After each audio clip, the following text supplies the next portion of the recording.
एक मध्यम वर्गीय परिवार के एक लड़के ने 10वीं की परीक्षा में 90% अंक प्राप्त किए।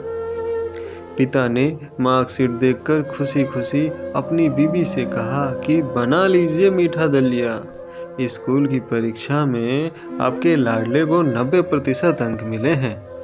माँ किचन से दौड़ती हुई आई और खुशी खुशी बोली, मुझे भी दिखाइए, मुझे भी मेरे लाल का रिजल्ट देखना है।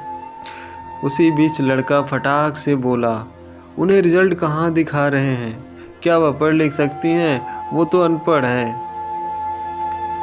यह सब सुनकर माँ का कलेजा आहत हो उठा। अश्रुपूर्ण आंखों को पल्लू से पोंछती हुई माँ दलिया बनाने चली गई। यह सब पिता ने देखा और कहा, हाँ बेटा, तूने बिल्कुल सही कहा। जब हमारी शादी हुई तो 3 महीने के अंदर ही तुम्हारी माँ गर्भवती हो गई थी। मैंने सोचा शादी के बाद कहीं घूमने फिरने नहीं गए, एक दूसरे को ठीक से समझे भी नहीं थे। चलो इस बार अबॉर्शन करवा लेते हैं और आगे चांस लेते हैं। लेकिन तुम्हारी माँ ने जोर देकर कहा, नहीं, घूमना फिरना और आपस में समझना यह सब कुछ बाद में। फिर तेरा जन्म हुआ, वो अनपढ़ थी ना। जब तू गर्भ में था तो उसे दूध बिल्कुल पसंद नहीं था।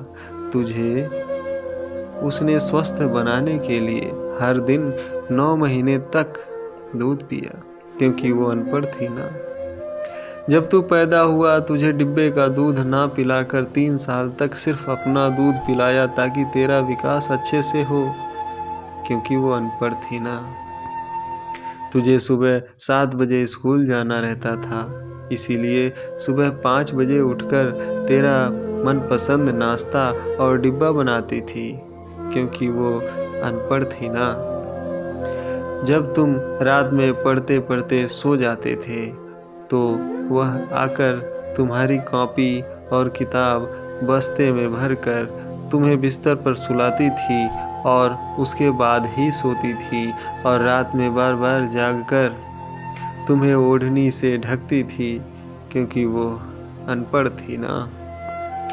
बचपन में तुम ज़्यादातर समय बीमार रहते थे, तब वो रात भर जाग कर भी सुबह जल्दी उठती थी और काम पर लग जाती थी, क्योंकि बेटा वो अनपढ़ थी ना।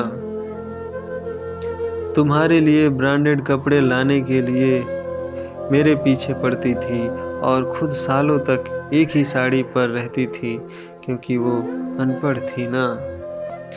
यह सब सुनकर लड़का रोते रोते अपनी माँ से लिपटकर बोलता है, माँ, मुझे तो कागज़ पर 90% अंक मिले हैं, लेकिन आप मेरे जीवन को 100% बनाने वाली पहली शिक्षक हो। माँ, मैं आज भी अशिक्षित हूँ और आपके पास PhD से भी ऊपर की डिग्री है, क्योंकि आज मैं अपनी माँ के अंदर छुपे हुए डॉक्टर, शिक्षक, वकील, ड्रेस डिज़ाइनर, बेस्ट कुक, इन सभी के दर्शन कर लिए। माँ, मुझे क्षमा कर दीजिए। अनपढ़ माँ। बेटा, जो आपकी नज़र में पढ़े लिखे लोग हैं ना, वो सब पहले अपना स्वार्थ और मतलब देखते हैं, लेकिन आपकी माँ ने आज तक कभी नहीं देखा, क्योंकि अनपढ़ है ना वो खाना बनाकर और हमें परोसकर कभी कभी खुद खाना ही भूल जाती है। इसीलिए मैं गर्व से कहता हूँ कि तुम्हारी माँ अनपढ़ है।